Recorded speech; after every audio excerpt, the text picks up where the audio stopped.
सिंहासन बत्तीसी की 26वीं कहानी। मृगनयनी पुतली की कथा। 25वीं पुतली के द्वारा राजभोज महाराज विक्रमादित्य के गुणों को जानकर हर्षित हुए और उस स्थान से अपने महल की ओर रवाना हो गए। लेकिन अगले दिन फिर से उन्हें सिंहासन और महाराज विक्रमादित्य के गुणों का आकर्षण खींच लाया। जैसे ही राजा भोज सिंहासन की ओर बढ़े कि 26वीं पुतली मृगनयनी प्रकट हो गई। उसने राजा भोजा को रोकते हुए कहा कि ठहरो राजन, अगर आप इस सिंहासन पर बैठना चाहते हैं तो पहले मुझे ये बताइए कि क्या आपके अंदर वह गुण है जो महाराज विक्रमादित्य में था और जिसके बारे में मैं आपको बताने जा रही हूँ। तब राजा भोज ने हाथ जोड़कर कहा कि देवी कृपया उस गुण के बारे में मुझे बताइए। तब मृगनयनी पुतली ने महाराज विक्रमादित्य की 26वीं कथा कहना प्रारंभ की। हमारे चैनल को सब्सक्राइब जरूर करना क्योंकि आपके बहुत काम आएगा। महाराज विक्रमादित्य का मन जितना राजा काज और प्रजा की कुशलता में लगता है, उससे कहीं ज्यादा वह पूजा पाठ और प्रभु भक्ति में तपस्वी के जैसे लीन रहते थे। वे इतनी कठोर तपस्या करते थे कि इंद्रदेव का सिंहासन भी कांप जाता था। एक दिन की बात है, राजा विक्रमादित्य के दरबार में इसके कुछ सैनिक एक आदमी को पकड़कर लाए जो देखने में किसी भिखारी के जैसा लगता था, लेकिन उसके पास से बहुत सारा धन प्राप्त हुआ था।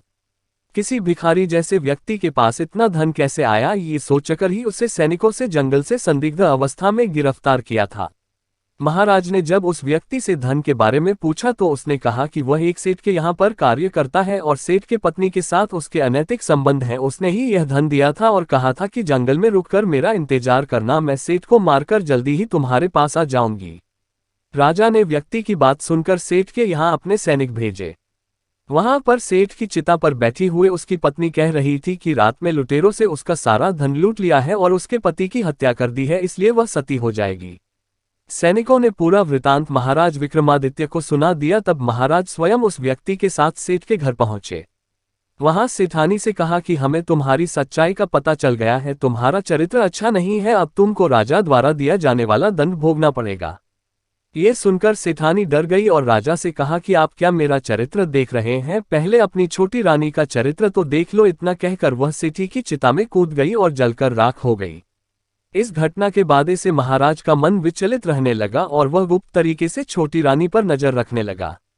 एक रात छोटी रानी ने सोचा कि सभी सो रहे हैं और वह उठकर महल से थोड़ी दूरी पर एक साधु की कुटिया में चली गई। राजा भी उसके पीछे पीछे आ गया था और जैसे ही उनके कुटिया से झांक कर देखा तो दंग रह गया। राजा को अपनी काली करतूत का पता चल गया था कि उसके कुटिया में रहने वाले व्यक्ति के साथ अनैतिक संबंध हैं। गुस्से में उसने रानी और व्यक्ति को मार दिया और स्वयं ने सारे राज्य का भार सैनिकों के ऊपर डालकर सन्यासियों के जैसे जीवन अपना लिए।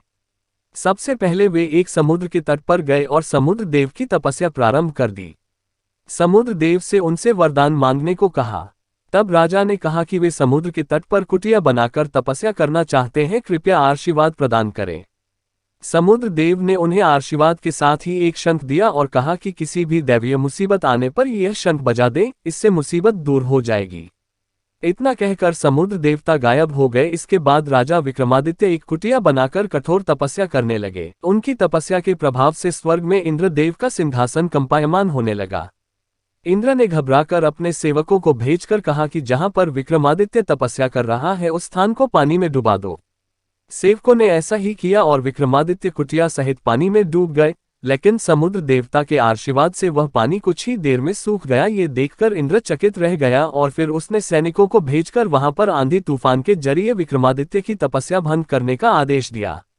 सेवकों ने ऐसा ही किया, लेकिन इस बार महाराज विक्रमादित्य से समुद्र देवता के द्वारा दिए गए शंख को बजाकर उस आपदा को भी दूर कर दिया और अपनी तपस्या में मग्न हो गए। इंद्र एक बार फिर से चकित रह गया और इस बार स्वर्ग की सबसे सुंदर अप्सरा तिलोत्तमा को तपस्या भंग करने के उद्देश्य से भेजा।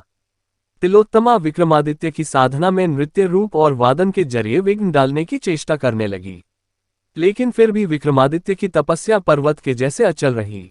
थक कर तिलोत्तमा वापस स्वर्ग आ गई। इंद्र ने फिर से एक और युक्ति सोची।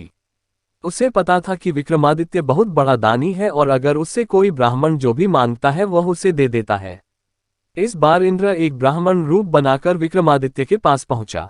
उन्हें देखकर विक्रमादित्य ने हाथ जोड़ते हुए कहा कि कहिए ब्राह्मण देवता, मैं आपकी क्या सेवा कर सकता हूं। तब इंद्र ने कहा कि मुझे दान चाहिए।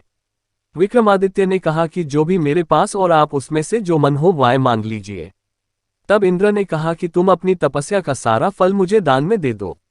तक विक्रमादित्य से सहर्ष अपनी तपस्या का सारा फल उन्हें दान में दे दिया। इस बात से प्रसन्न होकर इंद्र अपने असली रूप में आ गया और विक्रमादित्य को आशीर्वाद दिया कि उनके राज्य में कभी भी अतिवृष्टि और सूखा नहीं रहेगा और उनकी प्रजा हमेशा ही खुशहाल रहेगी।